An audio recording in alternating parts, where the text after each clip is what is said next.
Вы знаете эту книгу?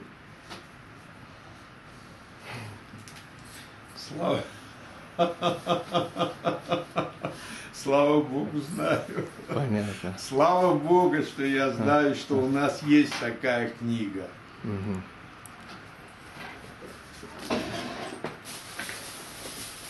Но я хочу сказать, что в отличие от других народов, как всегда, и здесь тоже осетины преуспели. Они вместо, многие одного эпоса не имеют, а у нас целых 3 эпоса. Один эпос называется вот этот совершенно замечательные осетинские нардские сказания, который давно перешел за границы осетинского народа.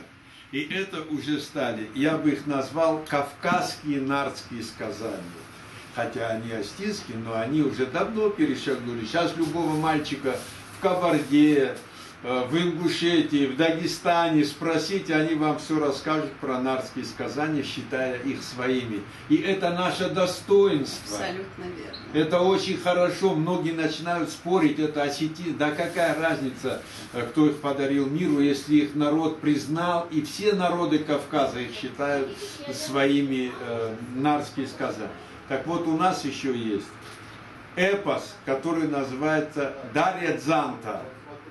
И еще есть один эпос, который называется «Сарсята». Вот посмотри, сколько у нас. И, кстати говоря, они не слабее, чем нардские эпосы. И «Сарсята», и «Дарья Дзанта». Ну, а если говорить о нардских сказаниях, вообще сейчас вот мы живем в интересную эпоху сейчас. Эпоха чем интересна? Потому что многие новые исследования о короле Артуре, исследования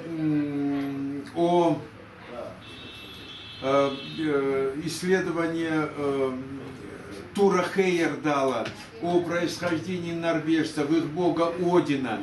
И еще целая масса исследователей дают как бы новое прочтение и нардских сказаний тоже.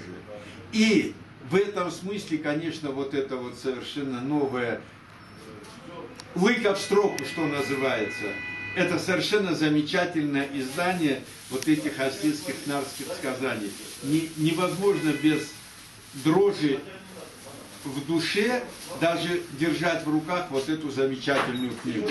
Мы ее должны популяризировать, мы ее должны пропагандировать, мы с этими сказаниями должны знакомить все другие народы.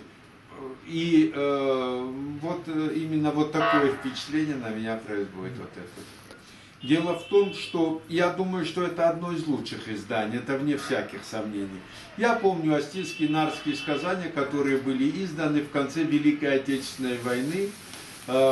Света, помнишь эти осетинские нардские сказания, где папиросной бумагой были все вот эти тугановские рисунки, были все сделаны?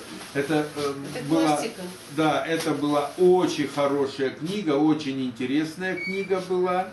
И вот, но эта книга очень достойная, очень хорошее, прекрасное издание. Посмотрите, здесь и современного золота очень много, и вот обложка очень хорошая здесь, тисненная, вот это все очень-очень хорошее издание. Я считаю, что это очень хорошее издание. Я считаю, что в каждом осетинском доме должна быть настольная книга, вот это осетинские нардские сказания. Настольная книга, не в библиотеке она должна быть, она должна постоянно на столе лежать. И ее дети должны читать все время. Вот мимо проходит столика, вот как на икону. Вот мимо иконы проходишь, крестишься и говоришь: Господи, спаси, помилуй. Вот так каждый осетинский ребенок, проходя мимо этого столика, должен открывать, погладить эту книжку и прочитать одну из этих новелл нардских сказаний. Вот такой она должна быть книгой, постоянной настольной книгой. Я считаю, вообще 2 вещи должны быть настольными в каждом осетинском доме. Вот осетинские нардские сказания и пятитомник Васу Абаева, историко-этимологический словарь осетинского языка. Это и то, и другое, то, чего нет ни у кого. Нам Бог подарил эти ценности, и мы должны их щедро делиться и со всеми другими, и своих детей обязательно этому всему надо учить. Они должны все эти притчи, все эти сказания знать. Что очень рад был поделиться своими восторженными эмоциями в адрес этой совершенно замечательной книги. Спасибо большое.